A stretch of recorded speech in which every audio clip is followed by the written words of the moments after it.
It's not about being the best in the world, it's about being the best for the world. How do we strive for significance in our lives?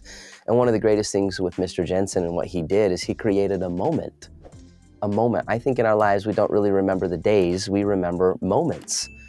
That time, those experiences when you're in the right place at the right time, when something happens and it's unexpected, and there's just a magical sense of purpose and significance in that moment. Our guest today is an Emmy Award-winning motivational keynote speaker, author, musician, and workforce expert. He's fun, dynamic, and absolutely entertaining. He was featured in Business Q magazine as one of their top 40 under 40 as a premier corporate keynote speaker. He has appeared on America's Got Talent and feature films with actors such as School of Rock's Jack Black, and rightfully so, because he totally rocks the drum kit and has played professionally for over 20 years. He has founded the UVU drumline, known as the Green Man Group. He's also directed for 6 years the drumline for NBA's Utah Jazz up until 2015. He's the author of I Love It Here, How Great Leaders Create Organizations Their People Never Want to Leave. Welcome to the show, President and founder of the Center for Employee Retention, Clint Pulver. Mike, what's up? It's an honor to be on the show. Yeah, this means a lot. Thank you. Well, I need a break after that. Thank you very much. I'm going to take a nap. If you can take it away from here. It's like when you're singing, you have to know really good singers. They get comfortable like taking a break.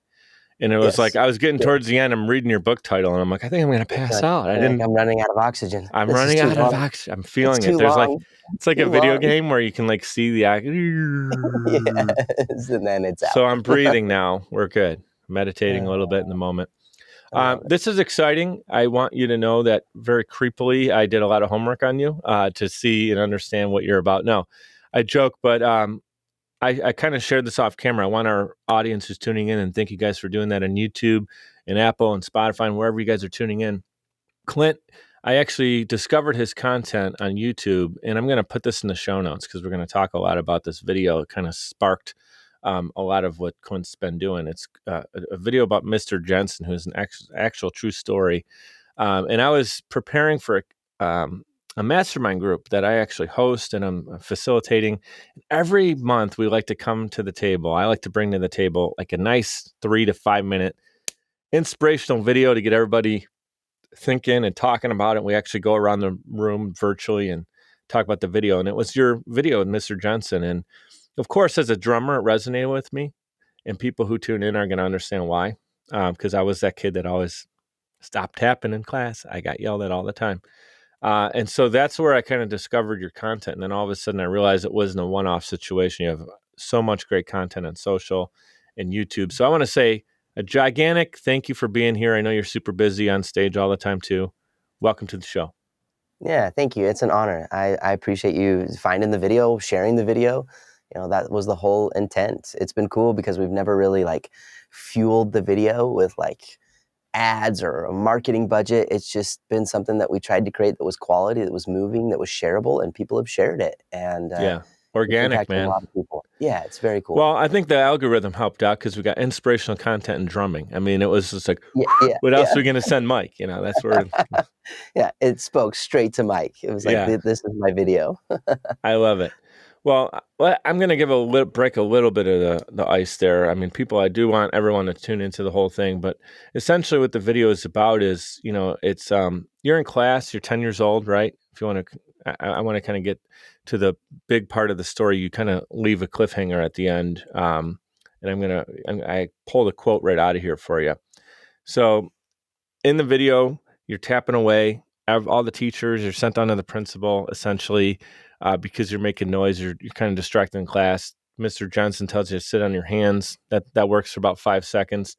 And then eventually he tells you to stay after class. And he gives you this inspirational moment where he realizes nothing's truly wrong with you. You're a drummer. That's in your heart. It's in your spirit. It's in your blood that you're going to be making some extra noise.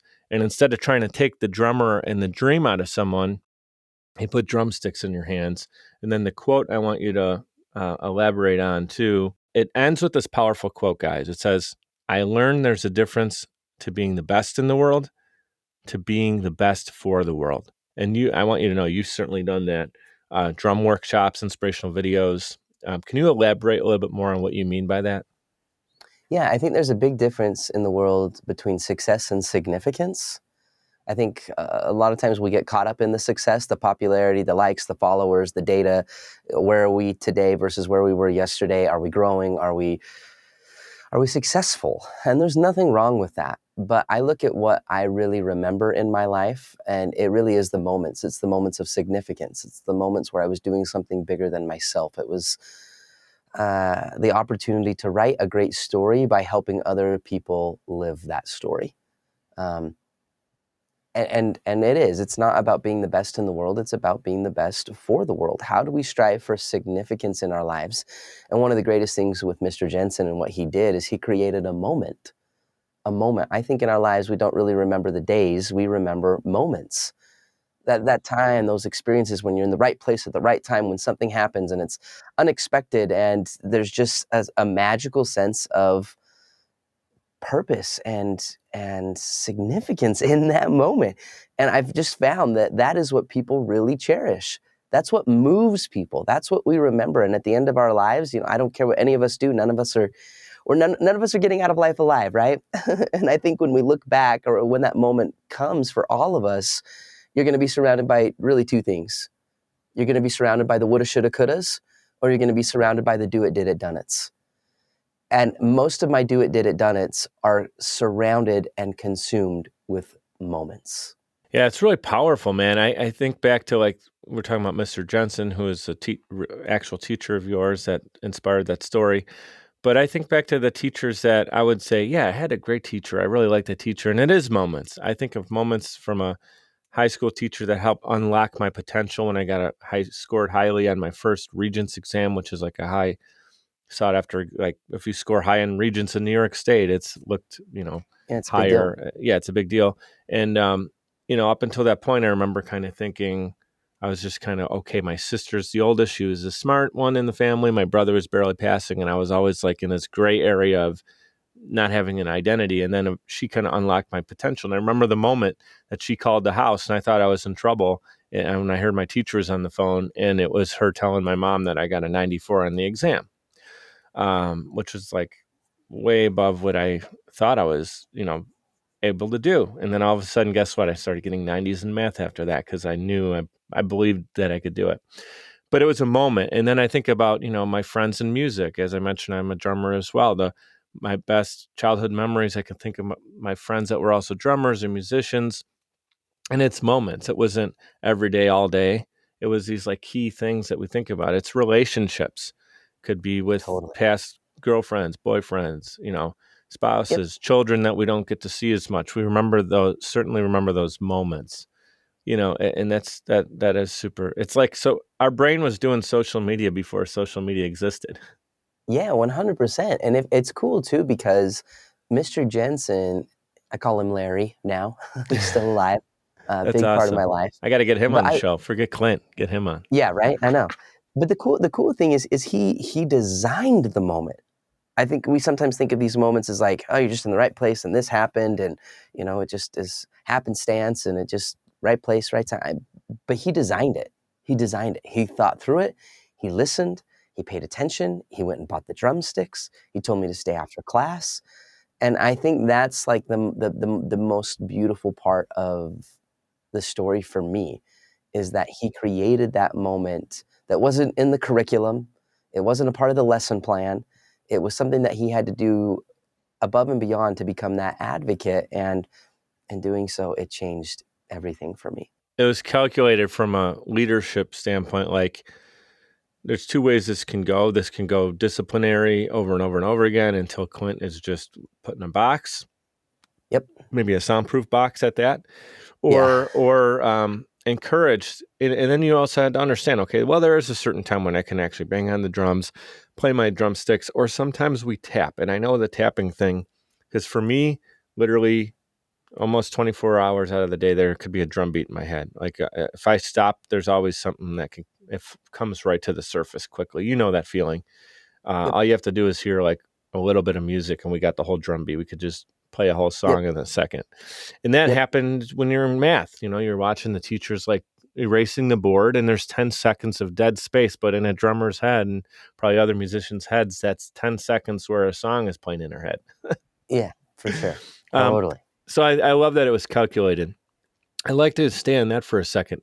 Do you know, now that you know Larry, Mr. Jensen, a little bit better, is that something he seeks for other students as well? Is he kind of, does he do that? Or was it just because it was a unique situation that it kind of stood out for him?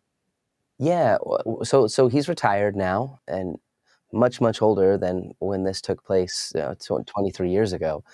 But he impacted thousands and thousands of kids. It's been really interesting in my hometown growing up as the video has taken off and as I've spoken more and the story's just been shared. So many other students have come out and said, yeah, Larry impacted my life as well. Wow. Yeah, I also have a moment with Larry Jensen. Oh my gosh, Wow. yeah, I remember when Mr. Jensen did this. Like, it's been fun to That's the see stuff how we he's need to get impacted on the other. news. That is the stuff, like we always hear the other thing, like, you know, the bad stuff about Mhm.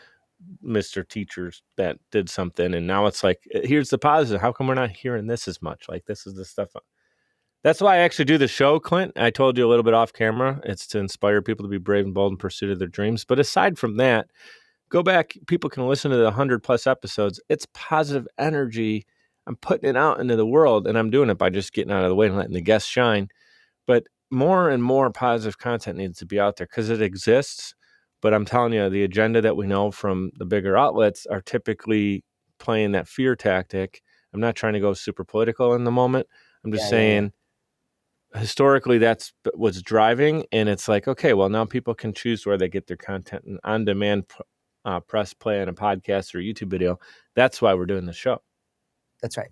Yeah, and I think it's so good. We need more of it. It was really cool. I asked Mr. Jensen 5 years ago. I said, "Why me?" I never asked, and I just said, "Well, you taught thousands of kids. Why was I the kid that got the drumsticks?" And I remember he smiled, he looked at me, and he said, "I'll tell you why." And he said he learned really quickly as an educator, one of the first lessons he ever realized is that he couldn't save every kid. There was every kid in every class, like, you can't save every single one. But he did understand and know that every kid was asking the question to him as an educator, let me know when it gets to the part about me. Let me know in your curriculum, let me know in your lesson plan, let me know in your classroom management strategy, let me know in your class vision, let me know when that gets to the part about me. And he realized that no significant learning will ever happen without significant connection. And so he found the kid that struggled the most. He always looked for that one individual that, okay, how can I get to the part about you? And that's what he did for me. He, in a moment, created an opportunity that represented a relationship, that represented advocacy, that represented connection, that represented this ideal that a teacher saw me, not as a problem, but as an opportunity. He didn't see my issues. He didn't see these limitations that everybody else saw. He was the person that got to the part about me in a way that changed the narrative. I was the kid that after that moment, Mike, that I stood up a little bit taller. I listened a little bit more. I worked a little bit harder. I controlled myself a little bit more because I You knew that felt your he, purpose was getting unlocked, right? Like a little bit. I mean, at yeah, 10 years old, we don't know how to articulate that, right? But you feel seen and heard. Like, he gave okay, me an identity, give you and an drumming was identity. cool. Yeah. Yeah, And so again, he got to the part about me, and I think it's the same thing we ask of so many other people. We ask that of our partners, our spouses, our kids. Our kids are asking that of us. Our friends are asking, "Let me know when it gets to the part about me." And it's not about this entitled statement. I think sometimes people hear that and they think, well, if my employees keep asking me, let me know when it gets to the part about me, those entitled little shining stars in my life. I mean, give me more, give me more. I want this, I want this. And it's not about entitlement. It's just about good business. It's about good teaching. It's about good parenting. It's bringing humanity back into our homes, back into our workplaces, back into our schools. And, man, what a better story. What a better way to live. How can we get to the part about other people? We make those deposits of trust, but over time that allows us to then make the withdrawals if needed. But sure. that's the beauty of a great relationship. I think what you said earlier too, connectivity. It's that Yeah. connectivity. It's the understanding. and he connected with you It's a big deal. for a 10-year-old, like to have a teacher connect and not say, I'm giving you an assignment, I'm telling you to go up to the whiteboard, you're giving you homework or whatever. He's connecting with you in a way, one-on-one after class, where he's actually working on something and then giving you that identity. So I'd love to hear from that point forward. You're about 10 years old. What were your dreams at that time? Do you remember being 10 and like, what, looking up at the world and saying, this is what I want to go do? Yeah, one of the greatest days of my life was when I got my very first drum set, but I also went for my very first helicopter ride Oh, at the wow. local airport. At 10 years old, I wanted to be a pilot. Okay. That was like the ultimate dream. The dream was never to become a professional drummer, ironically. The dream was to fly. And through high school, I ended up going to flight school, became a pilot, was pursuing that dream, and then I got an eye disease when I was 21 years old. And I remember I went to the DMV to renew my driver's license, and I couldn't pass the vision test. And I'm sitting there putting my head in this black box, and I can't see the letters. And the lady's like, read the letters. I said, I can't read them. She comes around the counter, pushes me out of the way, puts her head in the black box, reads the letters verbatim. And she said, can you read? And I was like, yes, lady, yes, I can read. And then she said, then honey, I think you're blind.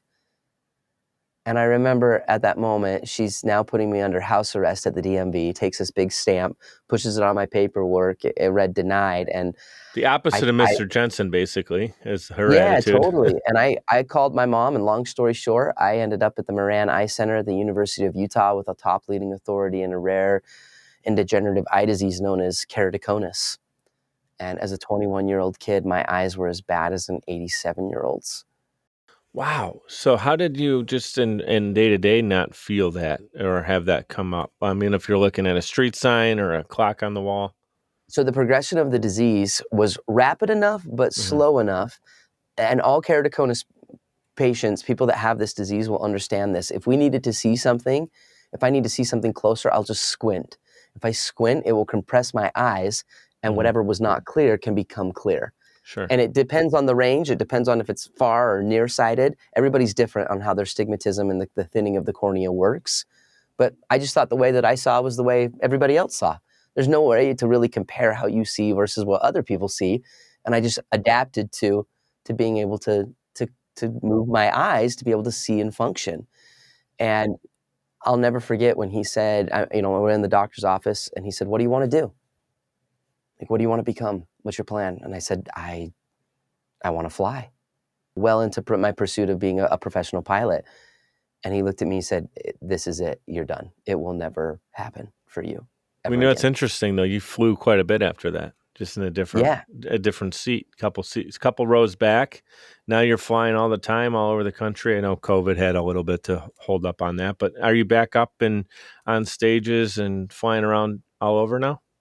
Yeah, all over the world. Yeah. All over the world. Not as the pilot, but right. Still I know. flying, so that dream changed, but I think that's the beauty. Whether it's God, the universe, whoever's tuning in, whatever you believe, I do believe that in higher powers, especially God. What we want isn't always totally the right thing, and sometimes there's this like little course correction. So, yeah, of course you wanted to be in control, and it's the buttons, especially as a kid, all the buttons in front of you. It's exciting, but your calling was not to be in that seat; it was a different seat. And to go and share your message. And the fact that you've had that eye impairment has helped your story in some way because it happened for you, not to you. And I know you believe in that, similar to what you were saying earlier, that trying to, the success thing happens for us so we can share it with the world and inspire. And now it's part of your thing. Like you went into a different role, but it's the right one. You know what I mean? Sometimes good things fall apart so that better things fit together. And that was totally that situation. Yeah. Being a pilot and that dream, that was a good thing. And it fell apart, but yeah, I would not be doing what I'm doing now. I would not be where I'm at, and I wouldn't change where I'm at for anything. Maybe you wouldn't have liked it. After 5 years, you might have said, is this really what I'm going to do for 35 more years and just keep doing this every day? Yeah. Yep. Maybe it's not the right thing, because that certainly seems fun, but it also does seem like eventually at some point it's going to get a little bit monotonous, right? Mm-hmm. in a Yeah, good way, it's because you don't want activity. You don't want excitement when you're in that role. You want it to be like, I'm going to do the same 86 steps to get us from here to there and get on with the day. Yeah, so I think that's incredible for anyone listening to apply to themselves when they feel like maybe they are a little bit derailed from a dream, that it's okay, because there's something that could be right around the corner. And personally, I'll speak from experience. Whenever I know I'm about to break through, I can feel this. I can see it. I can sense it. It's like I can smell the big moment on the other side of it. That's when everything happens. It's when relationships start to have turmoil. It's when personal things come into my life. It's when something financially, I get a bill that I didn't even know. Like, all of a sudden you think you're feeling good and bam, you get hit. But it's typically, I feel like there's these like forces that try to hold us up right before we need to take one more step. And it's almost like only a certain few people are willing to face that adversity, which is why there's like that 1% at the top, or whatever, however you want to look at it. Because it's like how much adversity everybody gets, and then who's still willing to stand up after it. And it tends to be a small percentage of people. I want to keep us rolling here because there's so much we could talk about in your story. I wanted to make sure we started it kind of at that story with Mr. Jensen, getting into your dreams. And now we talked about you being on stage. So anyone who may be an event coordinator listening, or someone who is connected to that person within an organization or corporation, they're planning their next corporate event right now. And they're like, man, what's this Clint guy all about? Like, this sounds like pretty interesting stuff. They look you up. What are they going to, what can they expect when they bring you up on stage? I think the biggest thing is an experience. I am not a professional speaker. I'm someone that creates an experience from stage. So we tell the Mr. Jensen story third person. Nobody knows that I'm the kid in the story, and then I reveal that, and then we reveal a full drum kit on stage. I'm a big fan of shock and awe. I believe as a speaker, never be predictable. It's fun to keep the audience on their toes. It's fun to keep that engagement high because they don't know where you're going to go. And we reveal that drum set. We sit down and we rock the house, and they get to see influence. I think it's one thing to talk about it. It's another thing when you actually get to see that. And a lot of teachers don't get to see that. They're with a student for a year, maybe even half a year, and they create these moments. They strive to be that Mr. Jensen, that significant person in the students' lives. And sometimes they never get to see that impact. But just because you don't see it doesn't mean that it doesn't matter. And that's in management, that's in parenting, that's in leadership. And so the Mr. Jensen story, that experience on stage, shows them and reminds people of the role that they have, the opportunity to be that significant mentor in the lives of other people. And then literally after that, we transform the whole audience into a live drum line. And everybody's got buckets. We do customized drumsticks for the event. And all of a sudden, it's this immersive experience where they've got sticks. We're learning by doing, and I'm teaching the research that I've conducted over the last 5 years as the Undercover Millennial. Mm-hmm. And it is it's fresh, it's unique, it's funny, it's exciting, it's different. And they fall apart and they see how difficult it is to not just manage and lead and listen and connect. But at the end, we teach some of these really cool principles in the research that I found. And at the end of that keynote, they come together and it's just killer. And they kill it. They come together and create music and a movement. And it was small things applied consistently over a long period of time. And in doing so, you make the impossible possible. I'd say it's impossible, funny you say it, for someone to attend that and not have fun. I don't care who you are. You get to make some noise. You get to get your coordination going. If you're not coordinated or musical, you can still do something there. I'm sure you're starting everybody off with some easy rudiments, some rights, some lefts, and maybe doing some paradiddles if people are getting ambitious, right? But it's impossible not to have fun. And then obviously you're connecting that back to the togetherness and in the rest of the things that you talk about and educate on. And you did a little tease there for Undercover Millennial, which is what we're going to talk about right when we get back from the break. We're going to take a quick 60-second timeout with Clint. We'll be right back. Podcasting is a great way to engage with your audience and stay consistently relevant. The only problem is you don't have the time or desire to produce your own show. You simply want it done for you. And that's where Social Chameleon comes in. All you need to do is press record and upload the files. We'll handle the rest. From planning, production, post-production, distribution, and digital marketing, we have you covered. We realize that times are tough and funds are tight. And Social Chameleon believes in building supportive business relationships. By clicking on the link in this promo, we'll provide you 7 free podcasting tips to get started, as well as a free 30-minute online consultation. This is the perfect opportunity for entrepreneurs, keynote speakers, industry experts, influencers, and anybody who has a personal brand. With Social Chameleon, we help you build a brand that is out of this world. We're ready and waiting, so what are you waiting for? Click on the link to get started today. All right, we're back in action with Clint, and as we teased right before the break, we're going to talk a little bit about Undercover. He has the Undercover Millennial Undercover Speaker Program. Before we do that, I want to talk about something. We kind of teased it a little bit and talked about the idea of dreaming or dreaming big, and I feel like there's kind of this unwritten law that happens in life. At least I'm talking our culture. We both live in this USA.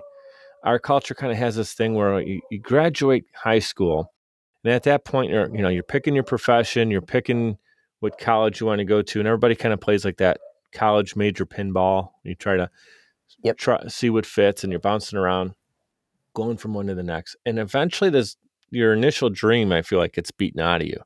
And I don't think too many people would be surprised to hear me say that. How can people get back to their dreams when you feel like culture and society and other people's, they're maybe out of step with their dream? So a lot of times they don't really help push the people in their lives around. You know what I'm saying? Like if someone gives up on their dream, very rarely are they going to be like, Clint, let me help you get yours. They kind of just leave it at that. So how do you encourage someone right now who's listening to get back to some of the things that they can fall in love with again with their dream? Yeah, if they know what that is, then first off, that's a huge help, because a lot of people I found, you ask them, what would it be? What would you do? If you knew that you couldn't fail, or if money was not an issue, what would you do? And a lot of the answer is, I don't know. I mean, I remember I wanted to be an astronaut as a kid, or I don't know, I wanted to be a fighter pilot, but I don't know what that is. So one thing I have found too in our research that we've done for the last 5.5 years is that people found purpose. The number one reason how people found purpose in their lives was through the association and connection with other purposeful people. Mm-hmm. I found people, when they found that spark, there was somebody else, like a Mr. Jensen per se, right? There was an influencer, a mentor. Maybe it was an Instagram account. Maybe it was a conference, and you met somebody and you're sitting down and you listened to them and you heard what they were doing. You saw what they had done. You're watching them on Instagram. You're watching their YouTube videos. You connect that, oh my gosh, that is what I want to do. That's what I want to be. And I would challenge people that if you've ever had somebody like that, somebody that you feel like, man, they are living the dream, they are doing what I want to do, I would challenge those individuals to do whatever it takes to associate with those astonishing people. It's really, Mike, I mean, it's classic Jim Rohn, right? Jim Rohn always said that you become the average of the 5 people that you associate with most. Yeah. I have no idea if that's ever been proven, but I do believe that. I grew up on a farm, and I learned really quick, if you put a hard-to-catch horse in a field with an easy-to-catch horse, you usually end up with 2 hard-to-catch horses. Same thing with, if you put a sick child in the room with a healthy child, you end up with 2 sick children, right? The association does matter. And so I think that we can find more purpose, we can find that dream, we can revitalize that dream, and find a path on how to achieve it through associating with other people that are living and breathing the life we want to live. I think it's the most important thing you can do when you're looking and you do have a big vision and dream for yourself and a calling and fulfillment. These are not just these soft words that we talk, like I always say, like a cute Instagram quote. We're talking about real, like when you're passion-led and you got something you want to do, which is the reason I started my show and the reason that you got up on stage. And I'm sure there was a day when you weren't comfortable doing that until you did it over and over again and built your confidence with it. But you get around people, like you said, that are also doing something, and it may be all different professions, but with a similar action and activity and fulfillment behind it. Yeah, it's totally contagious. And you see that in the opposite. Like if you put a bunch of people that are suppressed of a lot, everybody just gets into this lump and kind of stays there. And that's why you see when someone breaks out, it's that first friend that goes to a prestigious Yes. school or a football program better than their buddies, because these guys are like, okay, football players, but this is like that star athlete. And now he's not getting the phone calls anymore because he's vibing at a different level and he's hanging out with different people. And it's not to be disrespectful, but he's trying to get around people that are going to be winning in his with what he's looking to do. And that happens so much in business. I can have one call with someone and kind of feel like meh about something, and then like have the same topic come up 30 minutes later with a different person, and it's like we're just Night falling and in day love over different. this concept. And a lot of Yeah. times I'm mindful of being the person that is the difference in that. Like Yep. someone brings something to me and they're kind of melancholy about it. How can I try to flip it? I'm trying to be that spark to bring up. I'm human. I sometimes I catch myself way more now than I used to. I used to be like hey, someone's being a Debbie Downer. All of a sudden we want to kind of we match energy levels as humans, don't we? So you're Yeah. like you said with the horse, like, if you're riding high, then bring people up around you. And that's certainly true, whether it's 5 people or 6. I think handful is something that we can tangibly imagine in our head, which is why the saying with Jim Rohn makes a lot of sense. Talking about undercover speaker, there's really kind of 2 things: undercover speaker, undercover millennial. Well, why don't we do the speaker one first? If that's still active, I'd love to hear more about it because it's cool. It's actually something that I had this idea, which is funny. A lot of the stuff you're doing are ideas I had in my head, and you're actually doing them, which I love to see. I'll just share my quick idea, and then I'll actually hear about what you're doing. I was going to create this app a couple years ago. I had no idea how I was going to do it. But every time I worked in a corporation, whether it was sales, I worked for insurance, I sold Sleep Number beds, we always did these like surveys. It was either employee surveys or we used to have secret shoppers come in. But the secret shoppers had like 10 things they had to check off, and they got a little scorecard, and it was very black and white. Like either I said a word that I needed to say in a presentation. If it wasn't there, I got points off. And it was very robotic. My idea was to actually go in and do like a full report on the experience, how I was greeted, what the language was used, how it made me feel, who I was with. I'm talking like nice fine dining restaurants that really are going for this big experience, and even give a report on like the quality of the food and everything else. And then the restaurant owner would get like a little packet of the full experience. So they're getting a blueprint on what's going on. And we can even do it a few different times, a month, and whatever their service level is, they can get more insights. And it would be the idea that a company is getting much more in depth than like a 5 or 10 question survey that someone got paid $50 to do, and they don't care. They just want their $50. This is like hiring actual experts that, like, if you're offering fine wine, we would put someone in that restaurant that knows what the heck's going on with it. So that was my idea, and it sounds like you kind of already are taking that and running with it. So share your concept on that. Yeah, so for the last 5.5 years, I've traveled the world as the undercover millennial. So it's kind of like undercover boss without the makeup.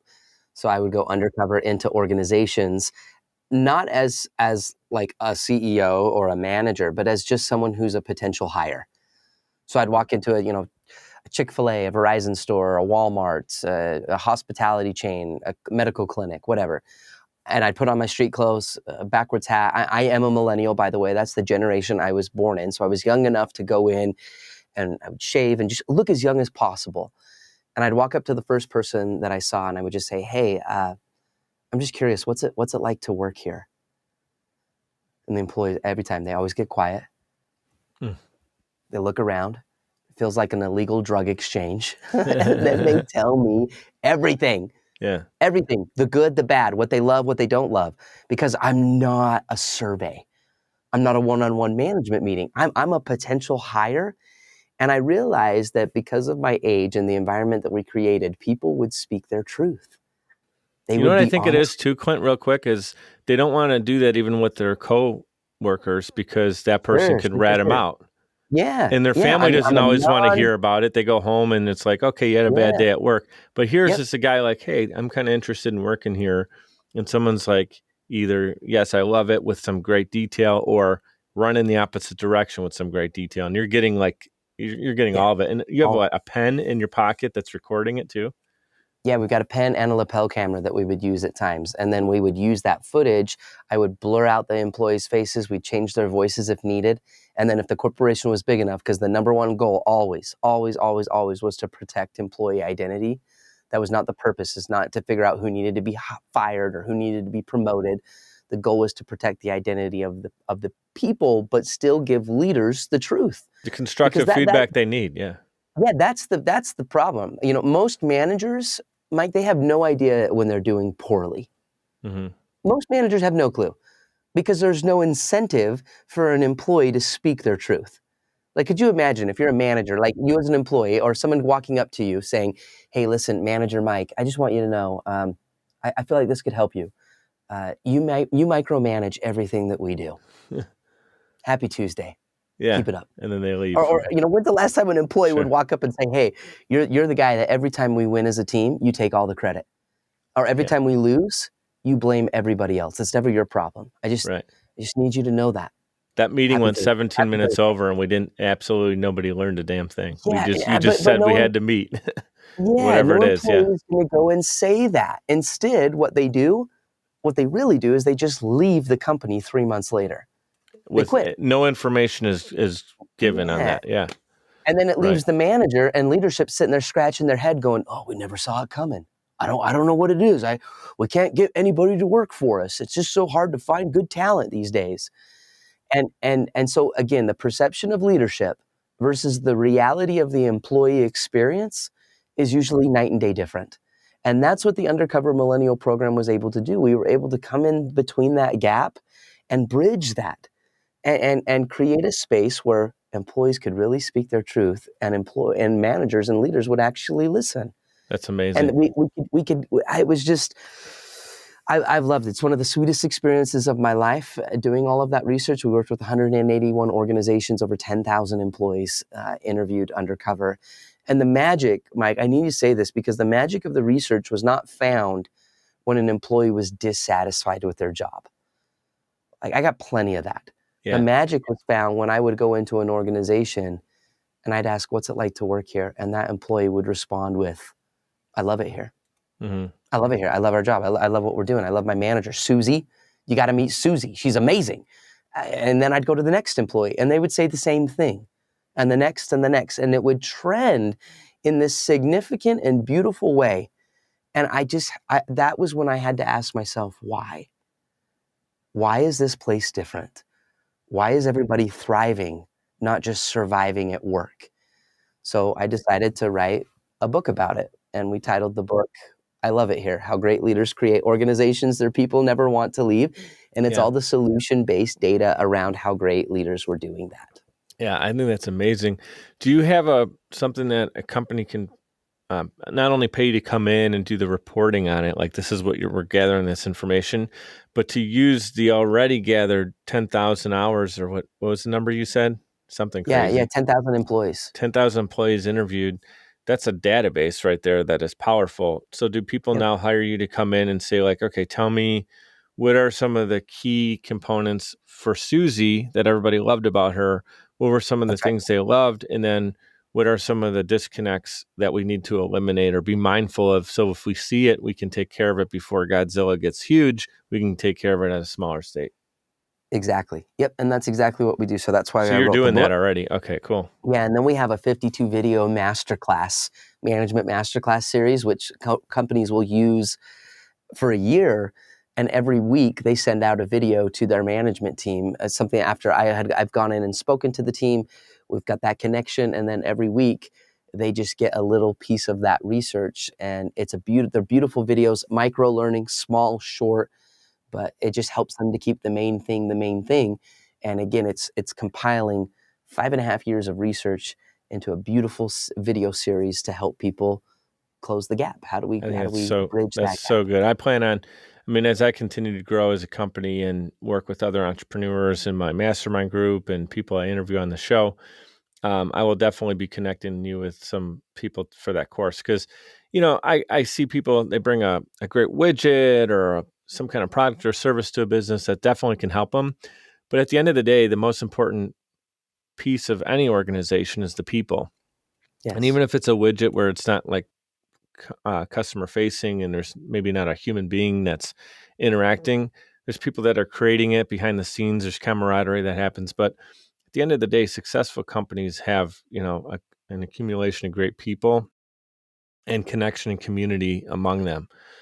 It's, again, working for a company where you can feel that people actually like enjoy being there. You can tell the difference of that than walking into a store where nobody makes. I went into a music store. No, I worked at a music store when I was about 23 years old. A family-run place. Great. Everybody was joking around. Everybody knew each other by first name. And then I happened to go to a different music store. I was looking for a keyboard for my daughter a couple of weeks ago, and there's a music store literally like, quarter mile from her mom's house. So we just stopped there after brunch. No eye contact. No one wanted to help me. We're in the keyboard section. I'm with my 6-year-old daughter, having her sit, checking her posture, checking to see which keyboards feel good. Nobody wanted to come over. It's like, clearly I'm here with it's the beginning of the school year. Aren't you connecting the dots? She's taking piano lessons, guys. Like, you're about to sell a $600 keyboard just by saying hello to me, minimum.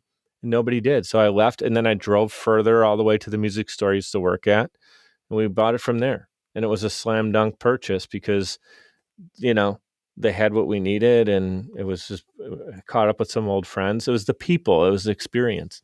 The moments. Yeah, it's the moments again. I know we're running so short on time. There's a big question I want to ask you at the end that I think can really summarize everything we talked about. But before that, if you can give me like 30 to 60 seconds or however long you want to take on it. You drummed all over. You played in some of the biggest arenas around town and around the country, in California, Los Angeles, you name it. You were doing it at a high level. Talk about a moment or two that just, whenever you think about that and you get that itch to play drums, what does something stand out? Do you have a moment of like, I got to live that? That was truly reality in the moment. Is there something that comes back to you all the time? There's two. I'll share one on the drumming side, and then I'll share one just kind of on the speaking side. Both kind of transitioned within the speaking world because I've been doing that for so long. I had the opportunity to drum for John Maxwell's Leadership Live to Lead event, and that's been like the dream event for me. John's been a great mentor, a great friend in my life, and invited me to speak on that stage. And as a young person who's fairly still new in the leadership development space compared to legends like him, I'm very new. And he's the Elvis Presley of that space. 100%. Yeah. And for him to reach out and to invite me and to have the kit, the drums there on that stage, presenting my content, my story, my research, and to just, I don't know, that day when I hit that bass drum and the rafters shook, it was like, man, I will never forget this moment. This is the one spot I belong in the entire universe. You were in that. It was just like, unlocking. Man, what a moment. And then here was the kicker, was to look down in the corner, and there's John Maxwell on the front row, tears in his eyes. I just told we just seen the Mr. Jensen story unfold, and he's just watching influence, the thing that he has talked about and trained about for years and years and years. And he's seeing that, and through me, and it was just, it was a moment for me to give back to a man and an icon in our industry that has given so much to me. So that was definitely a great moment. That gives me chills, dude. That really does. The other moment was after I went and spoke to a high school. So I started out in the youth world. I spoke to high school kids. I still do. I love speaking to high school kids. I call it the Raptors cage. That's the hardest venue that any speaker can speak in, is when you're in a gymnasium with a horrible sound system. You're surrounded by 2,000 high school kids. If you can keep their attention for 45 minutes, you can do anything. And they're sizing you up with the latest TikTok video and influencer. Always, and they're sizing you up in their head. Is this guy legit? Are we going to give him 10 seconds of our attention? Totally. Yeah. And so they really taught me how to speak well. But I'll never forget this one performance that I did, played the drums, gave this inspiring message, shared my story. And after the event, the high school kids, we were sitting there, we were talking, and this young lady, she came up, she pulled on my shirt, and she handed me a note. She had tears in her eyes. She said, I don't need it anymore. Take it. And then she just left. I still have no idea who she was. I still don't know her name, but I took the note. I just said, thank you. I'm sitting there talking to other students. I put the piece of paper in my pocket, ended the event, grabbed my luggage, grabbed my double bass pedal, all the stuff, put it in there, walking out to the car. I sat in my car right before I started it to head to the airport to fly home. I remember the note in my pocket, and I took it out and I opened it up and I started reading, and I realized that it was this girl's suicide note that she had written that morning. And I went and spoke at that school. And when she came up and handed that to me, I mean, that was the first moment for me, Mike, where I realized this mission, this purpose, this dream is so much bigger than myself. And yourself. I knew you were going to say that because I felt it before you even said it. That's the magic. That's when you really know you're on purpose, is when really like the last person that's serving is really yourself. That's the legacy piece. And that's actually, I love talking with you because we're just good dancing partners, and you're great in everything you're doing. You're helping me transition nicely too, because we're talking legacy there, inspiring someone to go from that situation, that heavy, devastating, distraught place that she was in to start the day, and then to lift her out of that. It's part of your legacy. And so the question I wanted to kind of wrap us up with, I got one or two more if you have the time for it, but you wrote a book, so you're now physically an author. But I want you to think about this for a second. You're the author and protagonist in your own life story, and you get to write the ending. God willing, you continue to live a long, prosperous life. You're looking back, you're reflecting on it, and you get to define your legacy. What would that be? It would be he was the person that strived to be the best for the world. Mm-hmm. Clint was the guy that strived to be the best for the world. For the world, I would also tag onto that an inspiring piece that's always near and dear to my heart, helped me to quit my job, helped me to follow my dream, was a quote by Oscar Wilde, where in that quote he said, "To live is the rarest thing in the world, for most people merely exist, and that is all." And the day I quit my job was the day I truly started living. And so I hope that the legacy would be also tied within that as the man who really lived. Your story is beautiful, and I whenever I bring someone on the show, I say this and I mean it. Like, you got a friend here in Buffalo. You already invited me off camera to come and hang out in Utah. Maybe we'll catch a jazz game and you can get the drum line together for one more show or something. Yeah. But I definitely plan on coming out that way. You know, when I do my California tour, I'll stop up. This is connecting with someone like you is special because I want you to know I'm your first audience member today, not the actual audience tuning into me introducing you. I'm your audience member.